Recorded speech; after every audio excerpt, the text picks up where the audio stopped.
Antes que todo, darle las gracias al Señor por la oportunidad de poder compartir con ustedes la palabra y también la oportunidad de haber podido asistir a la escuela apostólica de este año en República Dominicana. Así que espero que estemos todos con corazones dispuestos, yo también, para lo que el Señor tiene preparado hoy para nosotros. Y quiero partir con un texto, con Salmo 133:1, si lo pueden poner, por favor.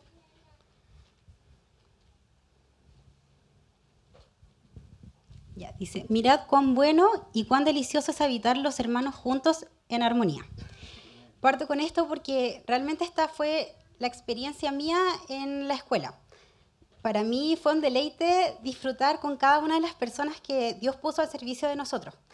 Desde las personas que nos asistían quizás en la cola para ir a los sanitarios hasta la familia que nos recibió en casa. Y yo les quiero presentar a la familia que a nosotros nos hospedó. Ellos son una familia grande, tienen 3 hijos y de verdad que yo puedo decir que ellos son mi familia. Yo iba con un poco de, no temor, pero sí así como media dudosa de qué era lo que Dios iba a hacer en este tiempo, porque en general yo estoy como muy acostumbrada a estar en una zona de confort. O sea, con mi círculo, con los que me relaciono, y me cuesta un poco de repente llegar más allá con los hermanos. Entonces tenía un poco de temor de qué iba a ser estar con una familia nueva, que no los conocía, no sabía cómo eran ellos, no sabía cuántos eran. Y estar sola y presentarme, uy, estaba nerviosa. Y después dije, ya, bueno, pero al menos sabía que iba a estar con mi hermano. Entonces yo dije, ya, si a mí me cuesta de repente a lo mejor relacionarme con las personas, mi hermano, él es súper entrador, así que él iba a hacer la pega por mí. Y ya, nos fueron a buscar al aeropuerto y nos fuimos con Janito, pues a la casa. Nos hicieron pasar, súper amables ellos, le dijeron a mis papás también que pasaran. Y de repente la dueña de casa se va y dice así como, espérenme, le llaman por teléfono. Y vuelve y dice, saben que tenemos un problema, que el varón se va a tener que ir porque los otros dos no son hermanos, son primos y no pueden dormir el varón y la hembra en una misma cama. Y yo dije, chuta, se va a ir mi hermano. Yo sabía que iba a venir la Caco, que si bien yo la había visto, o sea, nosotros nos relacionamos acá a la iglesia, pero no teníamos una relación tan íntima de estar conviviendo con alguien en una pieza, dormir juntas y todo. Y dije, pucha, ya, el Señor derrumbó todo y dije, ya, bueno, Él hará. Y realmente fue un tiempo muy glorioso. Yo doy gracias a Dios porque mi hermano se haya ido, porque realmente fue un tiempo de crecimiento en cuanto a la relación que nosotros formamos con los hermanos, no solo con la gente de la casa, sino que con los mismos hermanos de acá de la congregación. Personas que a veces uno dice, no, a lo mejor ella es muy niña, yo no, ¿qué? Y no, porque realmente todos tienen algo que entregarnos. Desde el más pequeño, cada uno carga la gracia del Señor. Entonces yo le doy gracias a Dios por cómo Él fue dando las situaciones y acomodó todo para que fuera perfecto. La familia que nos recibió, de verdad, un 7. Yo me sentía como en mi casa, después yo ya abría el refrigerador desde el día, yo creo, del día 2. Ya era como mi casa y de verdad no me quería venir. Y en ellos de verdad estaban reflejado el amor, ellos estaban preocupados, pero hasta del más mínimo detalle. Nosotros, como ya hacía mucho calor, llegábamos nosotros de las plenarias y Rosaira, que es la dueña de casa, nos tenía siempre en nuestra pieza un vasito con agua, uno para mí, uno para la Caco, y 1 litro de agua porque sabía que nosotros tomamos mucha agua. Entonces siempre estaba preocupada de todo. Yo le doy gracias a Dios por la vida de ellos, les bendigo a su familia, a su esposo, que si bien él, a mí fue lo que más me sorprendió, él no se congrega ya en la iglesia. Y sin embargo, lo primero que él nos dijo con Catherine fue que él, desde el tiempo que nosotros estuviéramos ahí, él ya tenía 2 nuevas hijas. Y a mí eso de verdad me sorprendió porque, claro, la gracia de su esposa yo sé que también lo alcanza y lo de los hijos porque él también ve en su esposa y en sus hijos la obra de Cristo. Entonces eso también él lo ha visto y de alguna manera se impregna en él. Y realmente él, nada que decir, o sea, un 7, de verdad fue un papá, nos cuidó en todo tiempo, estaba preocupado de que tuviéramos todo lo que necesitábamos, así que yo le doy gracias a Dios por ellos. Y bueno, y así como tuvimos tiempo de disfrutar, de vivir la palabra,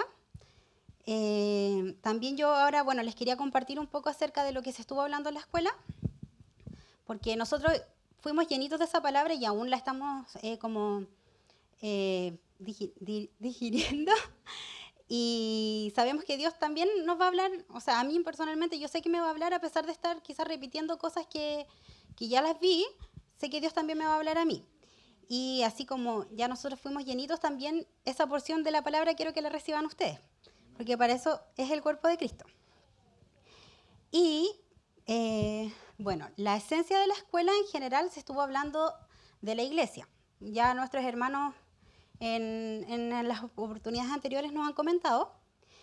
Y la idea más que nosotros hemos estado hablando harto de la iglesia el último tiempo también antes de ir a la escuela apostólica. Entendíamos que somos el cuerpo de Cristo, que estamos para servirnos unos a otros, pero más allá de eso, acá la intención de la escuela fue volver al diseño original de la iglesia. O sea, entenderla como el propósito, desde dónde se originó la iglesia para que nosotros podamos operar y funcionar de la manera correcta en que Dios diseñó la iglesia. Entonces, quiero que vayamos a Mateo 16, 15, 16.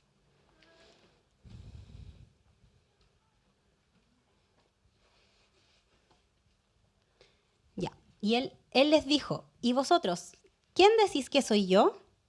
Respondiendo Simón Pedro dijo, tú eres el Cristo, el Hijo del Dios viviente. Bueno, acá vemos un contexto en el que Jesús está hablando con Pedro y Jesús le pregunta, oye, ¿tú quién dices que yo soy? Entonces Pedro le dice, no, tú eres el Cristo, el Hijo del Dios viviente. Eso es una revelación que tuvo Pedro a causa del carácter que tenía Cristo. Cristo había declarado en Juan 14:9 que quien lo veía a él iba a ver al Padre. Y esto fue lo que Pedro vio en Jesús. Vio que él cargaba la imagen y la semejanza del Padre. Él no veía a José, no veía a María, no veía a sus padres terrenales. Veía a Cristo como la imagen y la semejanza del Padre. Ahora, entendemos en base a esto que si Cristo es la cabeza de la iglesia, entonces este es el diseño que Dios tenía. Si Cristo es la imagen y semejanza del Padre, entonces esa es la visión que Cristo, o sea, que el Padre tenía para la iglesia. Y nosotros decimos, ya, ¿y de dónde nació eso? Eso nació del corazón de Dios en la eternidad. La iglesia, vamos a ir a Génesis 1, 26, 28. Y dijo, entonces dijo Dios, hagamos al hombre a nuestra imagen, conforme a nuestra semejanza, y señoree en los peces del mar, en las aves de los cielos, en las bestias, en toda la tierra y en todo animal que se arrastra sobre la tierra. Y creó Dios al hombre a su imagen, a imagen de Dios lo creó, varón y hembra los creó. Y los bendijo Dios y les dijo, fructificad y multiplicaos, llenad la tierra y sojuzgadla, y señoread en los peces del mar, en las aves de los cielos y en todas las bestias que se mueven sobre la tierra. Entonces acá vemos en el verso 26 que la intención de Dios con el hombre en su origen fue ser hecho imagen y semejanza de él. Esto es lo mismo que Dios, o sea, que podemos ver en Jesús. Él era la imagen y la semejanza de Dios. Por lo tanto, entendemos con esto que siempre la intención del Padre ha sido que nosotros como hijos le representemos. Y en esta representación, Dios además le da un propósito al hombre, que le indica que ellos deben fructificar, multiplicarse, llenar la tierra, sojuzgar y señorearla. Y esto nos da un poco el propósito de la iglesia, porque cuando Jesús habla de la iglesia, utiliza una palabra griega que es eklesia. Y eso quiere decir literalmente que ellos fueron llamados fuera para poder cumplir una asignación específica dada por Dios. Esto es lo mismo que vemos en lo que Dios les dio de tarea o de asignación al hombre en un principio. Entonces vemos que les mandó a cumplir un principio que era hacer la imagen y la semejanza, con el fin de que al ellos cumplir ese principio pudieran cumplir el propósito que Dios tenía. Entonces vemos que para que el hombre pueda ser hecho a imagen y semejanza de Dios, tuvo que Dios poner de su vida, cargar de su vida en el hombre. Y si vamos a Génesis 2:7, dice: entonces Jehová Dios formó al hombre del polvo de la tierra, y sopló en su nariz aliento de vida, y fue el hombre un ser viviente. Entonces acá vemos que, como decía, de hecho Eliseo nos compartió de esto el día domingo, en este versículo podemos ver que Dios mismo se impregnó en el hombre, le dio de su vida misma. Cuando soplaba, no era que estaba respirando oxígeno sobre ellos, sino que Él estaba dándole de sí mismo, de su vida. Entonces, al darle de la vida misma de Dios, ellos podían cargarle la imagen y semejanza del Padre. Ahora, todos sabemos lo que pasó, que Adán pecó y eso hizo que él se desconectara de la fuente. Se perdió la conexión con su padre y por lo tanto ya no cargaba su vida. Adán murió y por lo tanto pierde la imagen y la semejanza del Padre. Entonces, todo lo que él quisiera hacer ahora, la fructificación, la multiplicación, ya no iba a cargar la imagen de Cristo. Si bien él quizás se reprodujo y todo, las generaciones postreras no iban a cargar no iban a cargar la imagen y la semejanza de Dios. Pero podemos ver que la intención de Dios siempre ha sido la misma. De hecho, cuando le habla a Faraón y le dice, deja ir a mi hijo, a mi primogénito, también se está refiriendo al pueblo de Israel como padre. Siempre su intención ha sido ser nuestro padre. Pero sabemos que hay esperanza, porque Dios obviamente no improvisó. Esto ya había nacido en su corazón desde la eternidad y Él había determinado ya que era Cristo quien iba a venir a cumplir este propósito y este principio en nosotros. Si vamos a Romanos 8:29.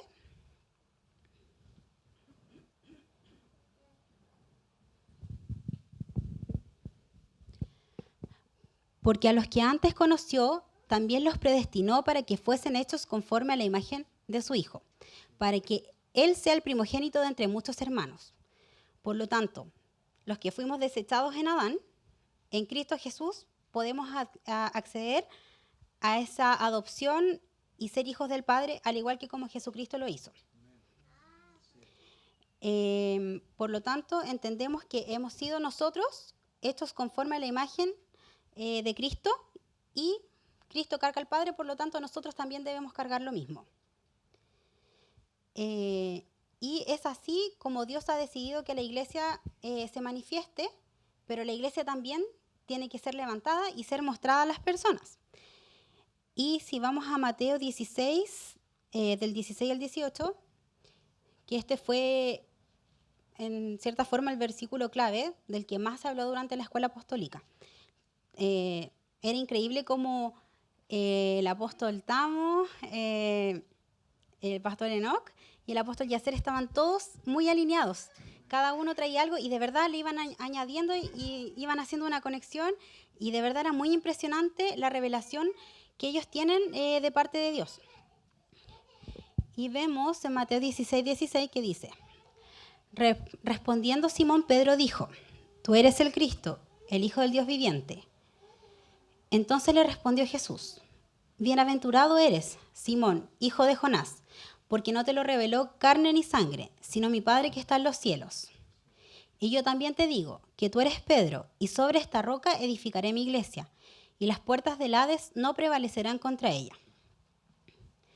Entonces, acá es cuando Jesús utiliza el término de eclesia. Ya los apóstoles nos decían que era algo como, decían, ¿por qué Jesús utilizó este término y no quiso hablar de templo o de sinagoga, que en el fondo hubiese sido a lo mejor más acorde para referirse a un grupo de personas que se congregaban en el nombre de Dios? Pero la palabra eclesia era usada de una forma política para los griegos. Y esto se trataba en el fondo de que como Grecia estaba compuesta por muchas islas, era muy difícil tener un gobierno para todas las islas. Por lo tanto, ¿qué fue lo que hicieron? Tomaban representantes de cada isla y ellos formaban la iglesia, y cuando había que tomar decisiones, este grupo que representaba cada una de las islas tomaba las decisiones. Por lo tanto, esto nos da a entender que la intención de Jesús al hablar de la iglesia es que nosotros somos tomados, de cualquiera sea nuestra nación, ya sea brasileño, colombiano o Chile, del mismo sistema de este mundo. En el fondo, cada nación está gobernada por el sistema del mundo terrenal, no por Dios.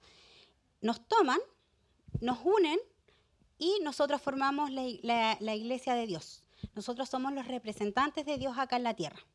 Entonces, por eso es que se le da este término de iglesia. Y la palabra iglesia está compuesta por dos palabras. Una que es ek, que es fuera, y kaleo, que es llamado o invitado. Por lo tanto, si esta palabra la traducimos, el significado sería que nosotros somos invitados o llamados fuera, a ser sacados de un lugar, que en el fondo es lo que hace Dios con nosotros. Nos toma cada uno del lugar al que pertenecemos y nos lleva fuera para introducirnos en él. Entonces, de esta forma es como Dios nos saca de la vieja naturaleza de Adán y nos pone en una nueva naturaleza en Cristo. Y esto lo declara también 2 Corintios 5:17. Dice, de modo que si alguno está en Cristo, nueva criatura es. Las cosas viejas pasaron. He aquí, todas son hechas nuevas. Entonces, acá en la palabra, Dios declara que nosotros en Cristo ya no tenemos la naturaleza de Adán. Somos una raza nueva. Nosotros ahora, en Cristo Jesús, somos sacados, extraídos de este mundo y somos insertados en él. De esta manera es que con Cristo, nosotros insertados en Cristo, podemos cargar la imagen de Dios acá en la tierra. Por eso es que nosotros somos llamados el pueblo de Dios, porque fuimos sacados de un sistema mundano, terrenal, para ser puestos en un sistema celestial. Nosotros en el fondo somos acá la imagen del Dios invisible. Nosotros somos los representantes de Dios acá en la tierra. La única forma de que el mundo conozca a Cristo es a través de nosotros. Y esto también lo podemos ver en 1 Pedro 2:9.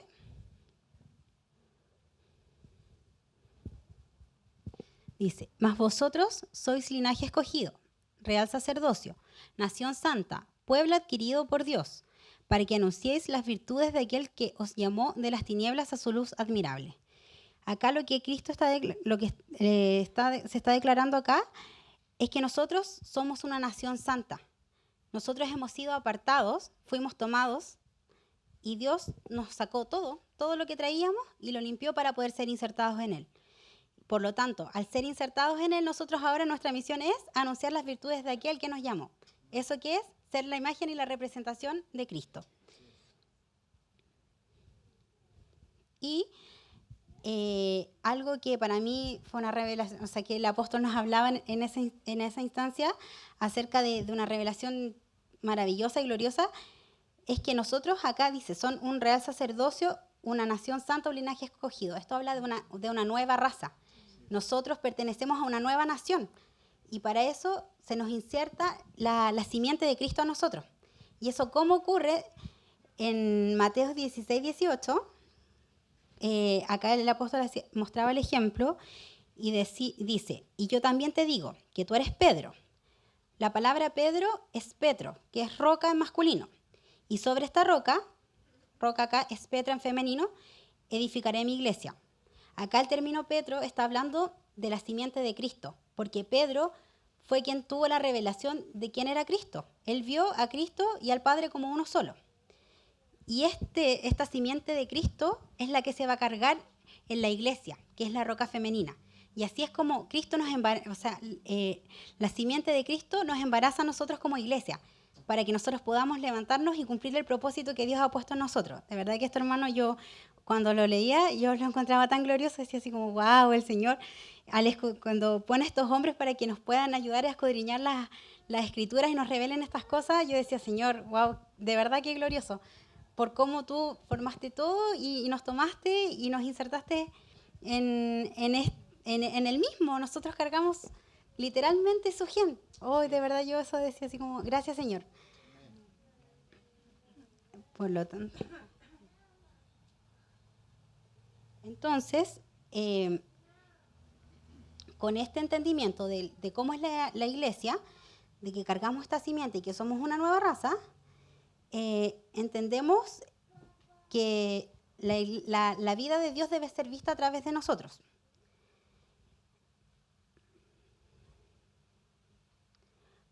Por lo tanto, el apartarnos de todo lo que es del mundo debe ser algo literal. Nosotros ya no podemos decir, no, yo soy chileno, no, yo soy hijo de Dios.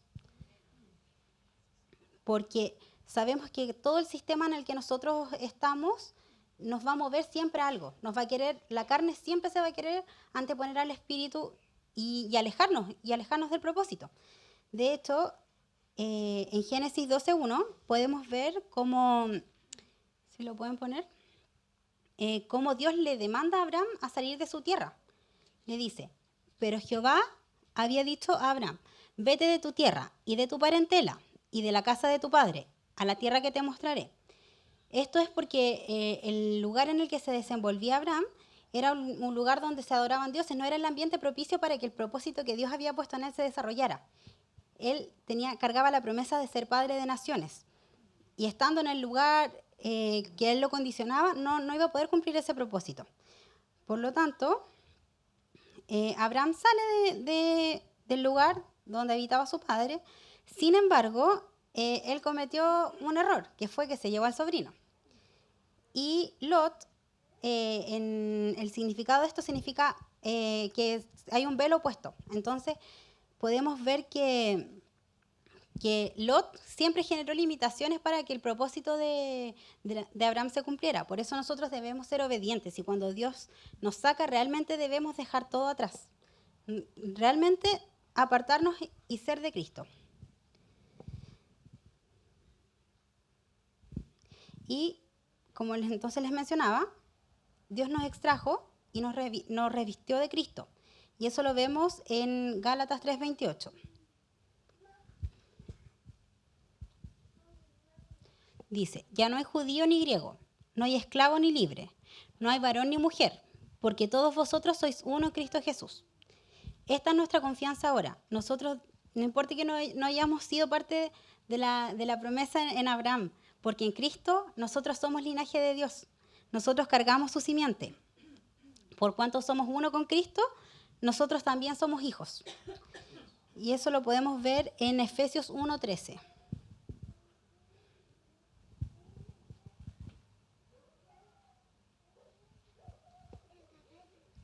Dice, en él también vosotros, habiendo oído la palabra de verdad, el evangelio de vuestra salvación, y habiendo creído en él, fuiste sellados con el Espíritu Santo de la promesa.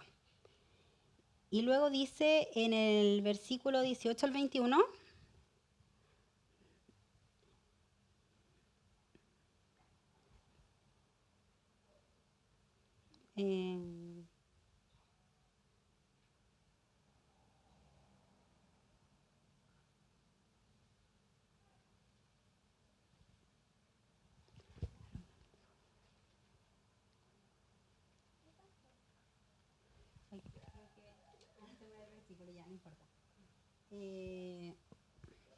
bueno, dice que nosotros entonces somos parte de la familia de Dios y el modelo que Dios escogió para levantar a la iglesia es el modelo de familia, a través de la edificación. Levantar es edificar la iglesia.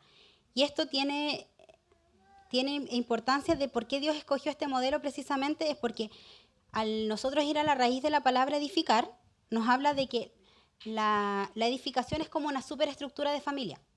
Por eso este es el modelo que Dios escogió para levantar a su iglesia. Por eso nosotros funcionamos en este orden, en el de padres e hijos. Y por lo tanto, nosotros necesitamos tomar la palabra que Dios ha puesto en nosotros y levantarnos como una familia. Mientras nosotros no seamos esa familia que Dios ha dispuesto que seamos, la tierra va a seguir gimiendo para que nosotros nos manifestemos. Por lo tanto, necesitamos levantarnos en este modelo de familia para que la reputación de Cristo sea alcanzada a las naciones. Por lo tanto, entendemos que con todo esto que hemos hablado, la iglesia no es algo, la iglesia es alguien, somos nosotros. Cada uno de nosotros individualmente es la iglesia. Y así como individualmente somos la iglesia, junto con nuestras familias terrenales, naturales, también lo somos. Y como familias naturales venimos a la congregación, somos una iglesia y todas las congregaciones forman la iglesia global. Por lo tanto, cada uno de nosotros y también todos unidos somos la iglesia.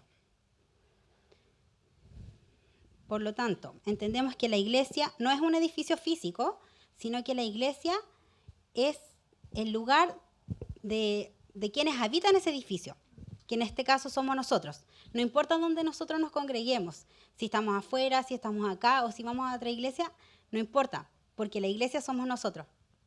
Al final no es importante el edificio físico, sino que es quién está dentro de ese edificio, o sea, nosotros.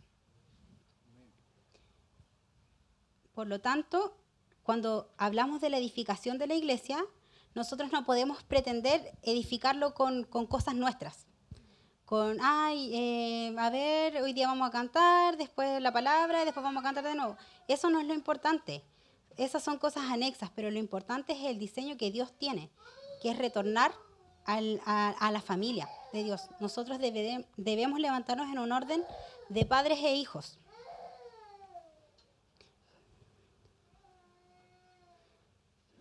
Y en primera de Juan 4:9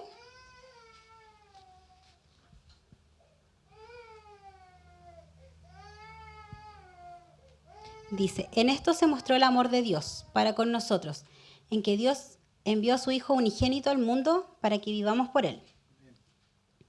Por lo tanto, vemos que Dios mostró el sacrificio de amor más grande por nosotros. Y esa es la medida de amor con la que nosotros debemos movernos. Porque si no tenemos amor, entonces no puede estar Dios en nosotros, porque esa es la esencia de Dios. El sacrificio de Dios es lo que hoy nos permite disfrutar de estar acá, de poder estar recibiendo la palabra, de poder compartir nosotros, de poder ser edificados y hacerlo con libertad. Todo eso es por el sacrificio que Cristo hizo en nosotros, y esa es la demostración de amor máxima. Por lo tanto, así como esta es la esencia de Dios, su amor, esto mismo nosotros debemos cargarlo. Si vamos a primera de Juan 3:10,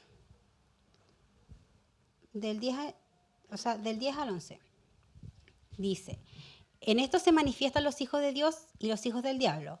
Todo aquel que no hace justicia y que no ama a su hermano no es de Dios.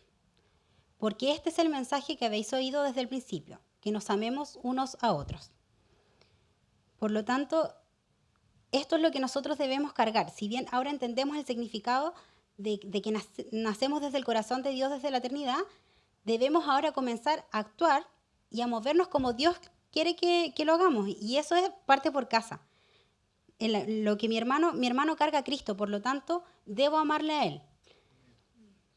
Necesitamos caminar en amor los unos con los otros, en honra, en servicio y afecto para cada uno de nosotros, porque cada uno de nosotros carga a Cristo. Y este tipo de amor es un amor fraternal, como lo declara en Romanos 12:10. Y esto implica que es un anhelo y una entrega al servicio completo por mi hermano. Porque, como les mencioné anteriormente, la medida de amor que nosotros tenemos es la de Dios para con nosotros, que es la entrega de Cristo Jesús, de su único Hijo, para que nosotros pudiéramos estar hoy acá, para poder ser parte de su familia. Por lo tanto, entendemos que la iglesia tiene que amar, porque esa es la esencia de Dios. Y la escuela estuvo, yo creo que, si yo la puedo definir en una palabra, estuvo plagada de detalles que mostraban el amor de Dios hacia sus hijos. Realmente el servicio que los hermanos allá prestan es maravilloso. Y no porque sea algo que hoy andan así, no, es porque es algo genuino, sale de su corazón. Ellos están preocupados realmente de los más mínimos detalles, pero lo hacen en amor, con una humildad tan que de verdad hay que vivirla. A mí mucha gente me decía, no, es que tú tienes que estar allá porque vas a ver que las personas te sirven y en ellos se impregna el amor y realmente lo reflejan. Es una cosa que yo espero que en algún momento todos pudieran vivir. Por lo tanto, entendemos que el servicio hacia nuestros hermanos es como nosotros empezamos a movernos como familia en la congregación y estar dispuestos unos para otros. Y es así como Dios también comienza a impartir su palabra a través de nuestra vida hacia nuestros hermanos. Por lo tanto, esto debe ser una realidad que vivamos. Y eso yo así lo viví en la escuela. Si bien fuimos muy impartidos y se nos entregó mucha palabra gloriosa, lo mismo que se nos estaba impartiendo también lo estábamos viviendo con el servicio que los hermanos prestaban hacia nosotros. Por lo tanto, podemos decir que la definición más grande que identifica a la iglesia es a la iglesia como una familia. Y incluso si vamos al Nuevo Testamento, en Mateo 1 se parte hablando de la genealogía de Jesús. Por lo tanto, vemos que Dios desde ya nos estaba mostrando cómo Él quería desarrollar a su iglesia. Quería que nos viéramos como familia, como un solo cuerpo. Y como parte de este cuerpo, todos nosotros somos administradores de la gracia que Dios va a depositar en nosotros. Y es tarea nuestra contribuir a que esta edificación se lleve a cabo. No con mis propias reglas ni con lo que yo creo, sino con lo que Dios ha determinado en cómo debe operar la iglesia. Y es así como el mundo nos va a poder ver, porque sabemos que la creación está anhelando que los hijos de Dios sean manifestados. Pero si están aún anhelando es porque nosotros aún tenemos mucha tarea por hacer. Tenemos que levantarnos y mostrar al Padre, mostrar a Cristo. En los lugares donde nosotros nos desempeñamos cada día, tenemos que partir porque yo ya, acá con mi hermano, me pueden ver ya, sí, estoy para sus necesidades, pero también debo estar para otras personas. Porque si no, nos vamos a quedar solo nosotros acá y la iglesia no va a crecer. Y la iglesia debe alcanzar a todos, hasta los confines de la tierra. Y quiero que vayamos a Salmos 127:1.